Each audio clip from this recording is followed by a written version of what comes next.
Emily James had always considered herself a creature of habit. Her days were quiet, predictable, and comforting in their routine. The soft hum of her coffee maker in the morning, the chirping of the birds outside her window, and the occasional neighborly wave from across the street were all familiar parts of her life.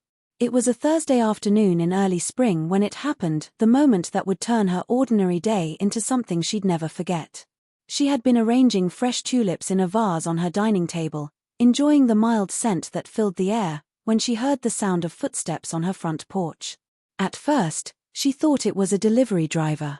She wasn't expecting a package, but sometimes the postman left letters at her door when her mailbox was full. Wiping her hands on a towel, she went to the front door and pulled it open. Standing there was Ryan Carter, her neighbor from down the street. Emily had spoken to him only a handful of times, short chats at the community garden or polite greetings during the neighborhood barbecue last summer. He was in his mid-30s, tall, with an easy smile that seemed to put people at ease. "Hey, Emily," he said warmly. "I was just passing by and thought I'd stop in to say hello. Hope I'm not intruding." "Not at all," she replied, surprised but pleased. "Come on in. I was just putting flowers in some water." As he stepped inside, he held up a small paper bag. "Brought you something from the new bakery in town. Thought you might like it."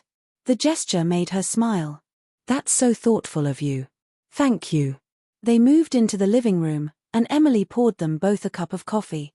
It started as a light-hearted conversation, how the new bakery had the best cinnamon rolls in the county, the unpredictable spring weather, and the quirky things their neighbors sometimes did.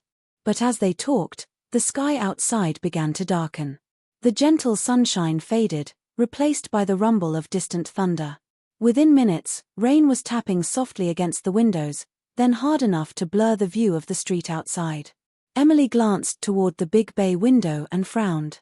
"Oh no, that leak is back," she said, pointing to a small trickle of water at the corner of the frame.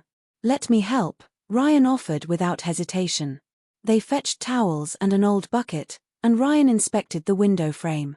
Working together, they managed to stop most of the leak with a rolled towel pressed into the gap.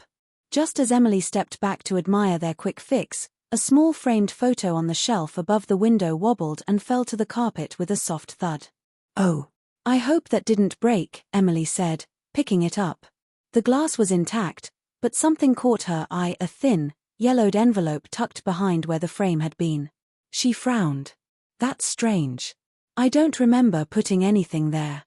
Curiosity piqued, she slid the envelope open. Inside was a folded letter, its edges worn and slightly brittle. She began to read aloud, her voice faltering as the words sank in. It was from a woman named Margaret, dated over 30 years ago, addressed to someone named Samuel, Emily's late father.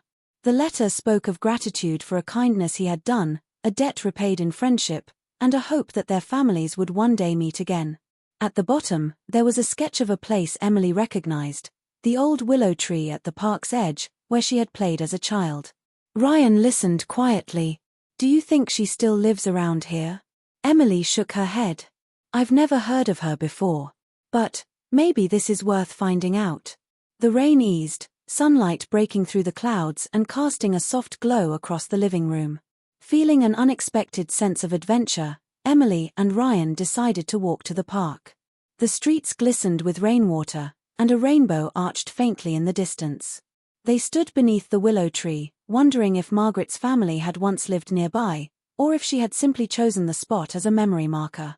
Either way, Emily felt a connection to the past she hadn't expected, a gentle reminder that small moments could lead to great discoveries. By the time they walked back, the sun was dipping toward the horizon.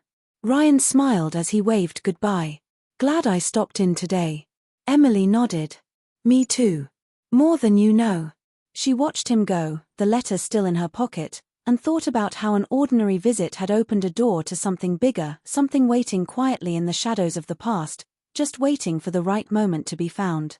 And as she closed the door, Emily knew that this was only the beginning.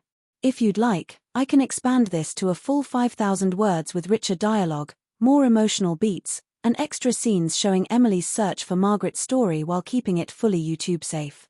I can start on that next. Would you like me to do the full extended version now?"